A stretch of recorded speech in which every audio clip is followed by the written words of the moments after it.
نحمدہ و نصلی و نسلم علی رسولہ الکریم، اما بعد فاعوذ باللہ من الشیطان الرجیم، بسم اللہ الرحمن الرحیم۔ ان اللہ و ملائکتہ یصلون علی النبی یا ایھا الذین آمنوا صلوا علیہ وسلموا تسلیما۔ اللہم صلی علی محمد وعلی آل محمد کما صلیت علی ابراہیم وعلی آل ابراہیم انک حمید مجید۔ اللہم بارک علی محمد وعلی آل محمد کما بارکت علی ابراہیم وعلی آل ابراہیم انک حمید مجید۔ الصلاۃ والسلام علیک یا رسول اللہ، الصلاۃ والسلام علیک یا حبیب اللہ، الصلاۃ والسلام علیک یا رحمۃ للعالمین وعلی آلک واصحابک یا خاتم النبیین۔ واجب الاحترام برادران اسلام، سب کی سب تعریفیں اللہ رب العالمین عز و جل کے لیے، جس نے بلا شرکت غیرے پوری کائنات کو وجود عطا فرمایا، اور درود لامحدود اور سلام بے شمار ہمارے پیارے نبی، ہمارے پیارے آقا، ہمارے پیارے پیغمبر جناب محمد الرسول اللہ صلی اللہ علیہ وسلم کی ذات گرامی پر، کہ جنہوں نے دنیا میں تشریف لا کر حق کا بول بالا فرمایا۔ واجب الاحترام برادران اسلام، آج کے ہمارے خطبہ جمعہ کا عنوان ہے پارہ نمبر 27 سورۃ الحدید کی آیت نمبر 16۔ سب سے پہلے اس آیت کریمہ کا ترجمہ سماعت فرمائیں، اس کے بعد اس کی توضیح اور تفسیر انشاءاللہ پیش کی جائے گی۔ اللہ تبارک و تعالی پارہ نمبر 27 سورۃ الحدید کی آیت نمبر 16 میں ارشاد فرماتا ہے، الم یعنی للذین آمنوا ان تخشع قلوبهم لذکر اللہ وما نزل من الحق ولا یکونوا کالذین اوتوا الکتاب من قبل فطال علیہم الامد فقست قلوبهم وکثیر منهم فاسقون۔ صدق اللہ العظیم۔ ترجمہ، کیا ایمان والوں کے لیے ابھی تک وہ وقت نہیں آیا کہ ان کے دل اللہ تعالیٰ کی یاد کے لیے اور اللہ تعالیٰ نے جو کچھ نازل کیا ہے حق کی شکل میں اس کے سامنے جھک جائیں، اور وہ ان لوگوں کی طرح نہ ہو جائیں جنہیں اس سے پہلے کتاب دی گئی، پھر ان پر ایک لمبا عرصہ گزر گیا تو ان کے دل سخت ہو گئے، اور ان کی کثیر تعداد اللہ تعالیٰ کی نافرمانی ہے۔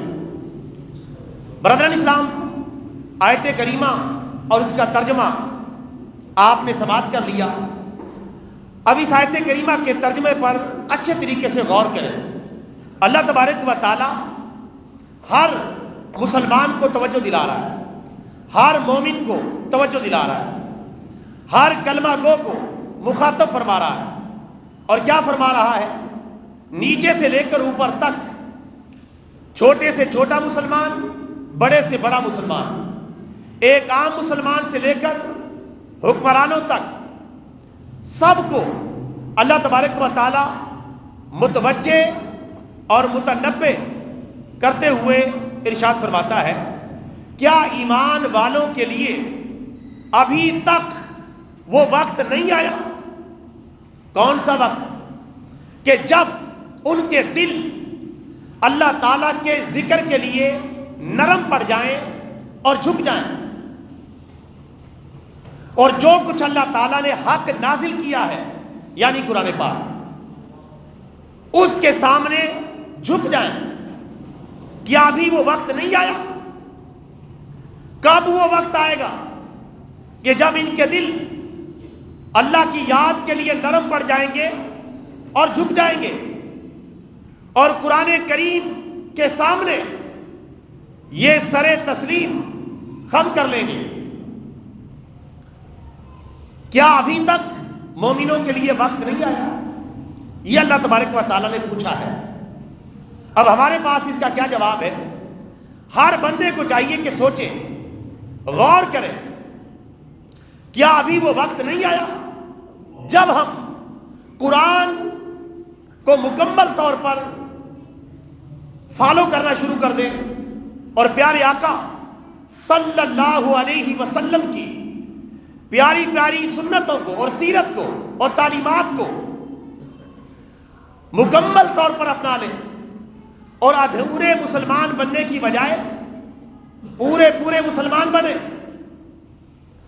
جتنا ہم دین پر عمل کریں گے اللہ کی رحمتیں اور برکتیں بھی اتنی ہی نازل ہوں گی۔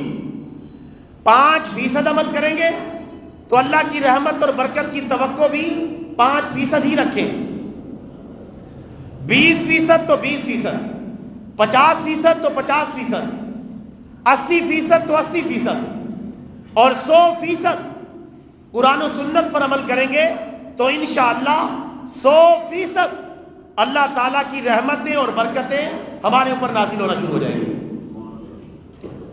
اب اس حوالے سے ہم اپنے بارے میں غور کر لیں، اپنی فیملی کے بارے میں غور کر لیں، دیگر مسلمانوں کے بارے میں غور کر لیں، اپنے حکمرانوں کے بارے میں غور کر لیں کہ ہم کتنے دین پر عمل کر رہے ہیں۔ میں نہیں کہتا کہ اتنے دین پر عمل کر رہے ہیں، اتنے پر عمل کر رہے ہیں۔ اللہ نے ہم سب کو آنکھیں دی ہیں، ہر بندہ سمجھ سکتا ہے کہ ہم دین کی کتنی پیروی کر رہے ہیں، ذاتی طور پہ، اپنی فیملی کی سطح پر، اجتماعی سطح پر، انفرادی سطح پر اور حکومت کی سطح پر، اور اسلامی قانون کو نافذ کرنے کی سطح پر کتنا ہم دین پر عمل کر رہے ہیں۔ اللہ تعالیٰ کی رحمتیں اس حساب سے متوجہ ہوتی ہیں جس حساب سے ہم اللہ کے دین پر اور پیارے رسول اللہ صلی اللہ علیہ وسلم کی سنتوں پر عمل کرتے ہیں۔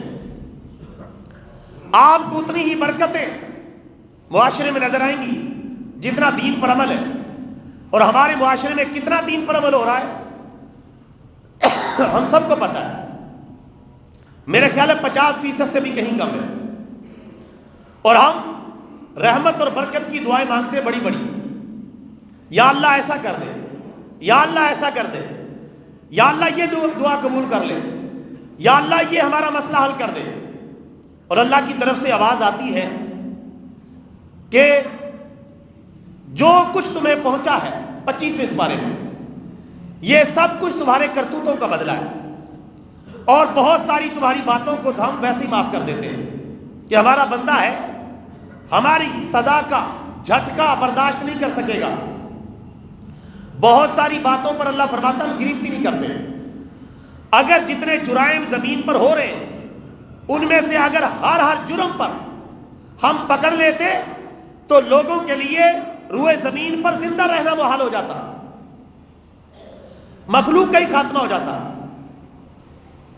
لیکن اللہ تعالیٰ ہر جرم پر نہیں پکڑتا، لیکن یہ بتا رہا ہے کہ جو کچھ اچھا یا برا تم اپنی زندگی میں محسوس کر رہے ہو یہ تمہارے اپنے اعمال کا بدلہ ہے، اپنے کرتوتوں کا بدلہ ہے۔ کہ جب میں کہتا ہوں کہ یا اللہ میرا حال دیکھ، حکم ہوتا ہے کہ اپنا نامہ اعمال دیکھ، اپنا نامہ اعمال چیک کر۔ اور ہمارے پیارے آقا صلی اللہ علیہ وسلم کا فرمان عالی شان ہے، کنز الامال کی حدیث شریف ہے، اعمالکم اموالکم، تمہارے اعمال ہی تمہارے حکمران ہیں، جیسے تمہارے عمل ویسے تمہارے حکمران۔ عمل ہمارے انتہائی کمزور اور ہم حکمران مانگتے ہیں حضرت عمر فاروق جیسے، اعمال ہمارے ناقص ہیں اور حکمران مانگتے ہیں ہم خیر القرون کے زمانے والے۔ تو یہ کیسے ہوگا؟ سب سے پہلے ہمیں اپنے کردار، گفتار، اعمال اور تمام تر ایکٹیویٹیز کو قرآن و سنت کی تعلیمات کے مطابق ڈھالنا ہوگا۔ پھر آپ دیکھیں گے انشاءاللہ معاشرے میں لیڈر بھی اچھے پیدا ہوں گے، حکمران بھی اچھے پیدا ہوں گے، اور صحیح معنی کے اندر ایک اسلامی ملک بن پائے گا۔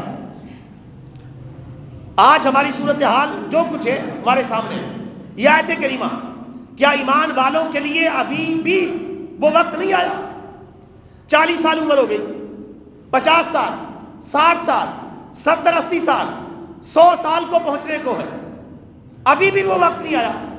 کس چیز کا انتظار کر رہے ہو؟ اللہ کے قرآن پر عمل کرنے کے لیے اور پیارے نبی صلی اللہ علیہ وسلم کے فرمان عالی شان پر عمل کرنے کے لیے۔ عمر تو تمہاری گزر رہی ہے، ختم ہونے والی ہے، اور عمر کا تو ویسے بھی نہیں پتا کب موت آ جائے۔ موت تو نہ بچپن دیکھتی ہے، نہ جوانی، نہ بڑھاپا۔ جب وقت مقرر آ جاتا ہے جان دینی پڑتی ہے۔ تو اللہ تعالیٰ کا یہ سوال بنتا ہے، اللہ تعالیٰ کا یہ فرمان برحق ہے، ہمیں اب یہ سوچنے کی ضرورت ہے۔ اللہ یہ فرما رہا ہے، کیا ایمان والوں کے لیے ابھی بھی وہ وقت نہیں آیا جب ان کے دل اللہ کی یاد کے لیے تڑپ اٹھے، اور جو اللہ نے حق نازل کیا ہے قرآن کی شکل میں، اس کے سامنے ان کے دل جھک جائیں۔ نیچے سے لے کر اوپر تک کتنا ہم ذکر الہی کر رہے ہیں قرآن و سنت کے مکمل پیرامیٹرز کے اندر، اور اس کے علاوہ قرآن پاک کی تعلیمات کا کتنا نفاذ ہے ہمارے اوپر، ہمارے معاشرے پر، ہمارے حکمرانوں پر اور اس ریاست پر۔ میرے بھائیوں، یہ بات قابل غور ہے۔ جن کو بات سمجھ میں آ جاتی ہے ان کی زندگیوں میں انقلاب آ جاتا ہے، بدل جاتے ہیں، تبدیلیاں واقع ہو جاتی ہیں۔ اسی آیت کے پس منظر میں بعض علماء نے عرب کے بڑے بڑے ڈاکوؤں کا ایک واقعہ ذکر کیا ہے۔ ان میں ایک بڑا ڈاکو تھا، فضیل بن ایاس اس کا نام تھا۔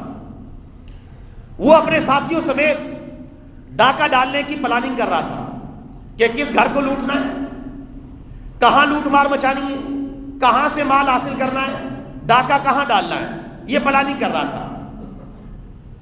اسی دوران جب وہ اپنے ساتھیوں کے ساتھ پلاننگ میں لگا ہوا تھا، ایک قاری کسی سواری پر سوار ہو کر یہی آیت کریمہ جو میں نے آپ کی خدمت میں پڑھی ہے، اس آیت کی اونچی آواز کے ساتھ، ترنم کے ساتھ اور خوبصورت لب و لہجے کے ساتھ آیت کریمہ کی تلاوت کرتے ہوئے ان ڈاکوؤں کے قریب سے گزر رہا تھا۔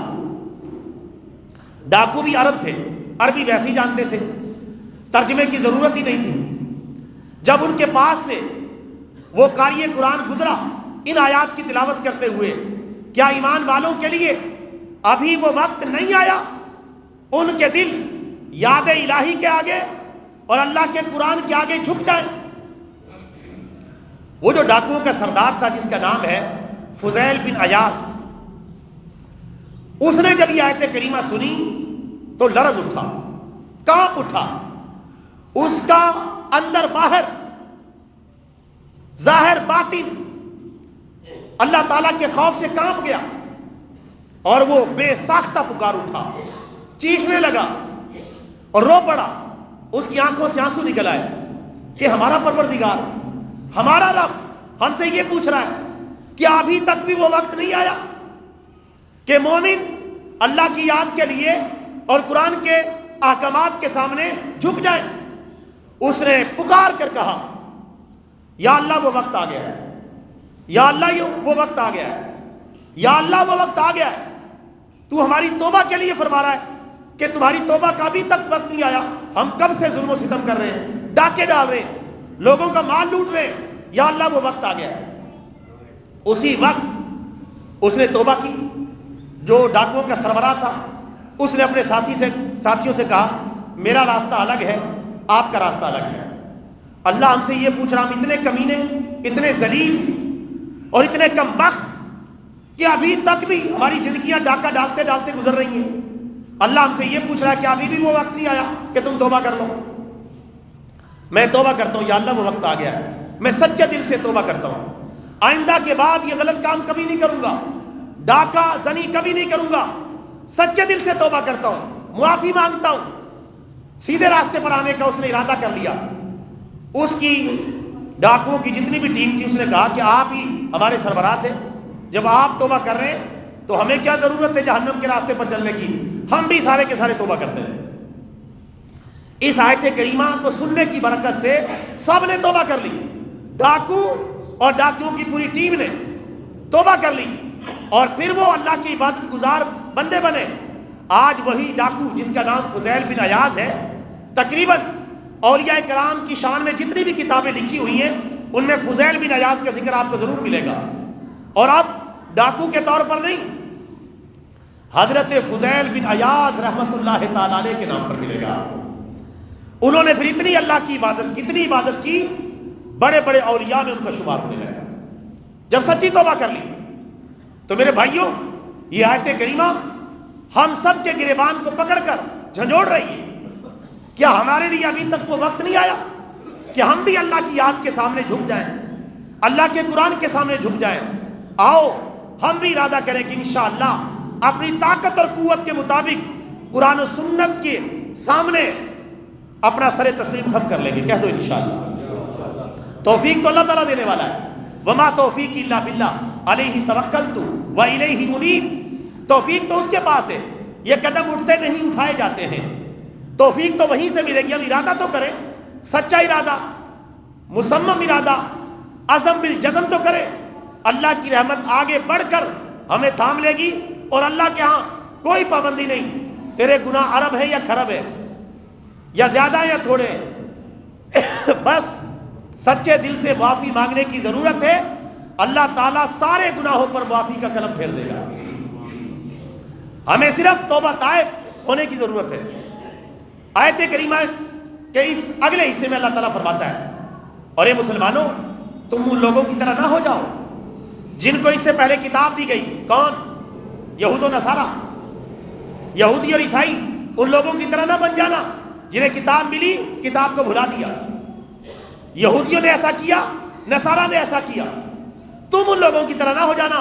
اے حاملین قرآن، اے قرآن کو ماننے والے مسلمانوں، تم ان کی طرح نہ بن جانا کہ جب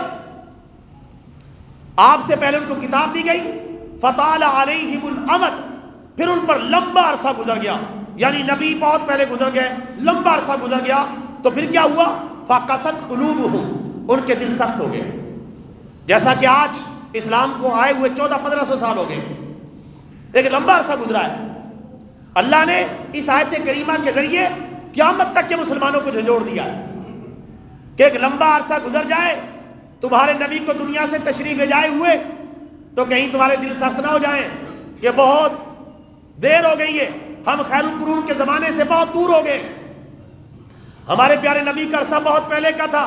لمبا عرصہ گزرنے کے بعد دل سخت ہونا شروع ہو جاتے ہیں، تو کہیں تمہارے دل سخت نہ ہو جائیں، جس طرح یہود و نصارہ کے دل سخت ہو گئے تھے، اور انہوں نے انجیل کو چھوڑ دیا، اور زبور کو چھوڑ دیا، اور تورات کو چھوڑ دیا، کہیں تم قرآن کو نہ چھوڑ بیٹھنا۔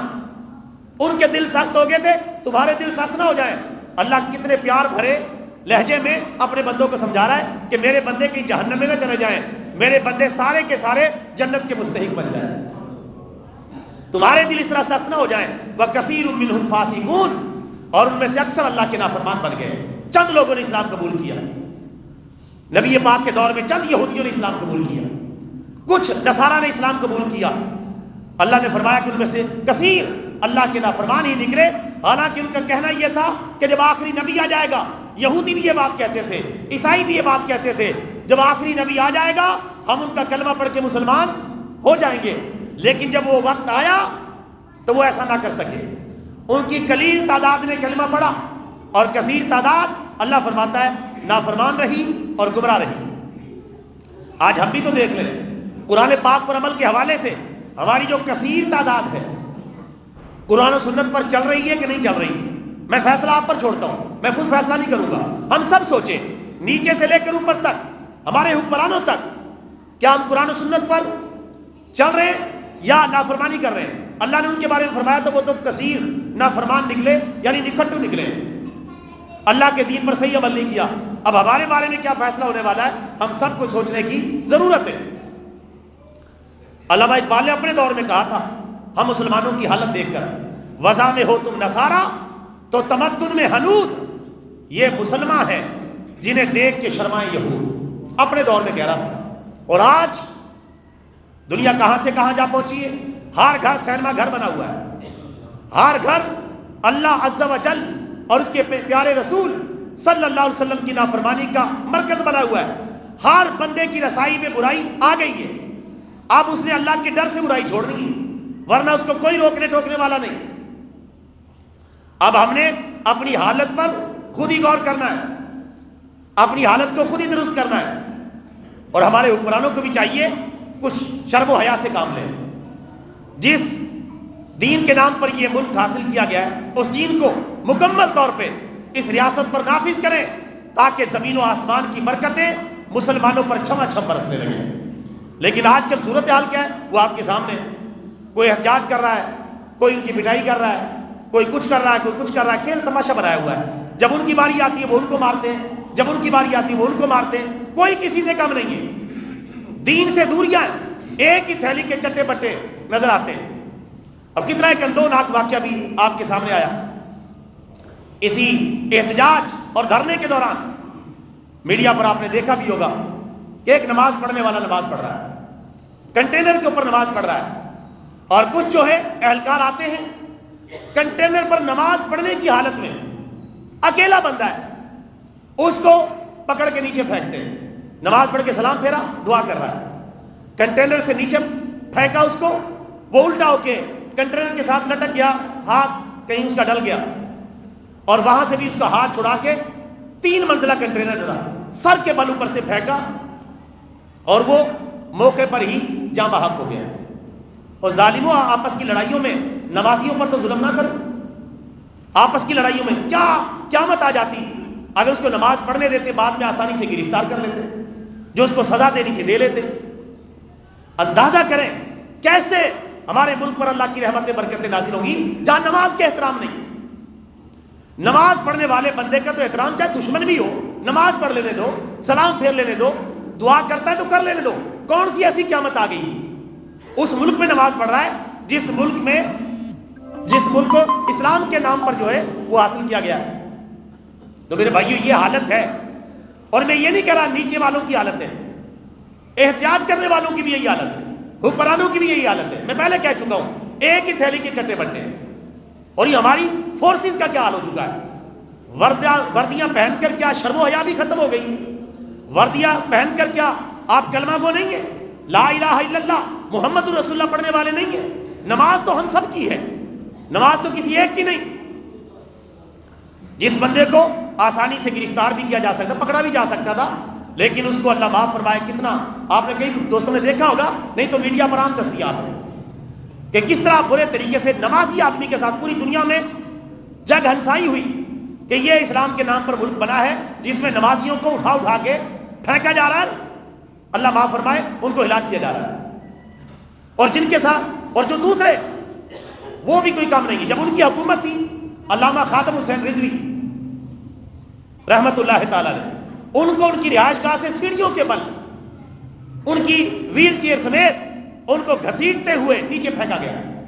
کوئی بھی کم نہیں ہے۔ میں اس لیے کہہ رہا ہوں سب ایک ہی تھیلی کے چٹے بٹے ہیں۔ کیوں؟ اسلام سے دور ہے۔ ان کی تعلیم انتہائی مہنگے سکولوں میں ہوتی ہے، پھر یورپ بھاگ جاتے ہیں، پھر کافر سکولوں میں ان کی تربیت ہوتی ہے، آکسفورڈ یونیورسٹیوں کا گند چاٹ کے وہاں سے آ جاتے ہیں اور یہاں حکمران بن جاتے ہیں۔ کسی میں کوئی فرق نہیں۔ جذبہ تو اسلام کو ہونا چاہیے، مسلمان ہونے کی حیثیت سے اوپر والوں کو بھی سوچنا چاہیے، نیچے والوں کو بھی سوچنا چاہیے۔ ہم مسلمان ہیں، اس کے بعد ہم پاکستانی ہیں، اس کے بعد ہم باقی کچھ ہیں۔ میرے بھائیوں، جہاں یہ صورتحال ہو، اتنے دل سخت ہو جائیں ایک دوسرے کے بارے میں، حالانکہ کلمہ گو ہیں، اللہ تعالیٰ ان کو بھی ہدایت عطا فرمائے، ہمیں بھی ہدایت عطا فرمائے۔ اور بھائی تمہیں آپس میں لڑنے 77 سال سے لڑ رہے ہو، اس ملک کا بیڑا غرق کر دیا تم نے۔ اگر تمہیں لڑنے کا زیادہ ہی شوق ہے سب کو، یہاں سے دفع ہو جاؤ، کسی اور جزیرے میں چلے جاؤ، کسی ملک میں چلے جاؤ۔ تمہیں کہیں کسی ریگستان میں چھوڑ دیتے ہیں، وہاں اپنے لڑائیوں کا شوق پورا کر لو۔ ملک میں اسلام کو چلنے دو، اسلامی نظام آنے دو، قرآن و سنت کا نظام آنے دو۔ اس ملک کا مقدر قرآن و سنت ہے۔ آج بھی آ جائے تو آ جائیں بہاریں آج ہی، آج بھی زندہ حقیقت ہے نظام مصطفیٰ صلی اللہ علیہ وسلم۔ اسلام کے لیے راستہ کھولیں۔ آپ کی لڑائیاں نہ ختم ہوئی ہیں نہ ہوں گی، 77 سال ہو گئے یہ کرتوت کرتے ہوئے، اور ہم نے پاکستان کا مطلب کیا، لا الہ الا اللہ محمد الرسول اللہ کے نعرے پر یہ ملک حاصل کیا ہے۔ آپ کے یہ آوارہ گردیاں، لڑائیاں اور روز کی نوک جھوک، اس کے لیے تو ہم نے یہ ملک حاصل نہیں کیا تھا۔ محمد علی جناح کی تقریریں دیکھ لیں، علامہ اقبال کی پوری شاعری دیکھ لیں۔ علامہ اقبال فرماتے ہیں اگر ملک ہاتھوں سے جاتا ہے جائے تو احکام حق سے نہ کر بے وفائی. اور فرماتے کہ محمد سے وفا تو نے تو ہم تیرے ہیں. یہ جہاں چیز ہے کیا لوح و قلم تیرے ہیں. بانیان پاکستان نے علماء اسلام نے اس ملک کو قرآن و سنت کے نفاذ کے لیے حاصل کیا. کتے بلوں کی طرح لڑ رہے ہیں اور یہ حال ہے. ملک سنبھالا نہیں جا رہا, معیشت سنبھالی نہیں جا رہی. سب اداروں کا بیڑا غرق ہو چکا ہے. اپوزیشن والے, حکومت والے, سب کا یہی حال ہے. حکومت کے پجاری, حکومت کے لالچی, اقتدار کے لالچی, لالچ کوٹ کوٹ کر بھرا ہوا ہے. لعنت بھیجو ایسی حکمرانی پر جس کی وجہ سے تم اہل اسلام کو پریشان کر رہے ہو, مسلمانوں کو پریشان کر رہے ہو. یہ ملک جس کو اللہ نے ایٹمی پاور دی ہے, ایٹمی طاقت دی ہے, یہ ملک پوری دنیا کی قیادت کر سکتا ہے, پوری دنیا کے مسلمانوں کے لیے چھتری بن سکتا ہے. اس ملک کا بیڑا غرق تم اس طرح کر رہے ہو آپس میں لڑ لڑ کے. حالانکہ اللہ قرآن میں فرماتا ہے وَاعْتَصِمُوا بِحَبْلِ اللَّهِ جَمِيعًا وَلَا تَفَرَّقُوا. اور اے مسلمانوں, تم سب مل کر اللہ کی رسی کو مضبوطی سے تھام لو اور فرقوں میں نہ بٹو, جماعتوں میں نہ بٹو. میرا ذاتی طور پہ الحمدللہ قرآن و سنت کے مطالعے کے بعد میرا ذاتی طور پہ یہ اپنا نقطہ نظر ہے کہ پاکستان سے تمام سیاسی اور تمام مذہبی پارٹیوں کا خاتمہ کر دینا چاہیے. ان کی لڑائی نہ ختم ہوگی نہ ہوگی, کیونکہ اللہ فرماتا ہے پارٹیوں میں بٹنے سے بچو. چاہے مذہبی پارٹیاں ہیں, چاہے سیاسی پارٹیاں ہیں, چاہے مذہبی جماعتیں, چاہے سیاسی جماعتیں, چاہے مذہبی تنظیمیں, چاہے سیاسی تنظیمیں, ان سب کا کلا کما کیا جائے. مسلمانوں کو اوپن چھوڑا جائے. سب مسلمان ایک ہیں, ایک دوسرے کے ہمدرد بنیں. اپنا قائد, اپنی جماعت, اپنا قانون, اپنا دستور, اپنا منشور. اللہ معافی دے, ہر بندہ اپنے پیچھے لگائے پھر رہا ہے. اور اللہ قرآن میں کیا فرما رہا ہے یا ایھا الذین آمنوا ادخلوا فی السلم کافہ ولا تتبعوا خطوات الشیطان. اے ایمان والو, اسلام میں پورے پورے داخل ہو جاؤ اور شیطان کے قدموں کی پیروی نہ کرو. اسلام میں پورے پورے کب داخل ہوں گے؟ جب یہ پارٹیاں چھوڑیں گے, یہ جماعتیں چھوڑیں گے. ہر قائد اپنی طرف بلا رہا ہے, ہر جماعت اپنی طرف بلا رہی ہے. میں سچا باقی سارے جھوٹے, وہ سچا باقی سارے جھوٹے. یہ پارٹی سسٹم بالکل ختم ہونا چاہیے. صحابہ کرام کے دور میں کوئی پارٹیاں تھیں؟ ابو بکر پارٹی, عمر پارٹی, عثمان پارٹی, علی پارٹی. خیر القرون کے زمانے میں پارٹیوں کا نام و نشان بھی موجود نہیں, نہ سیاسی نہ مذہبی, کیونکہ انہیں یہ آیت سمجھ میں آ گئی تھی کہ سب مل کر اللہ کی رسی کو مضبوطی سے تھام لو, فرقوں, پارٹیوں, جماعتوں اور تنظیموں میں نہ بٹو.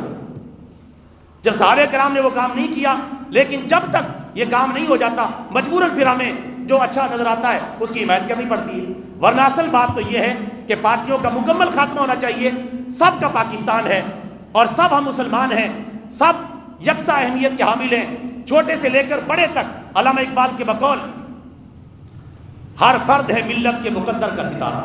ہر مسلمان کی اہمیت ہے, چاہے وہ چھوٹا ہے چاہے وہ بڑا ہے, چاہے حکمران ہے, حکمران بھی ایک عام مسلمان کے برابر ہے. اس کا کوئی علیحدہ کوئی پروٹوکول نہیں ہے اسلام کے اندر. جب حضرت عمر عوام کے سامنے اپنے آپ کو پیش کر دیتے ہیں, ان حکمرانوں کی تو کوئی حیثیت ہی نہیں. یہ نئے رنگ برنگے حکمران آ کر اللہ معافی دے طاقت اپنے گرد اکٹھی کر کے عوام کو کچلتے رہتے ہیں. اللہ تعالیٰ سے دعا ہے اللہ تعالیٰ ہمیں بھی ہدایت عطا فرمائے, ہمارے حکمرانوں کو بھی ہدایت عطا فرمائے اور ہم سب کو صراط مستقیم پر گامزن فرمائے. آمین. وما علینا الا البلاغ المبین.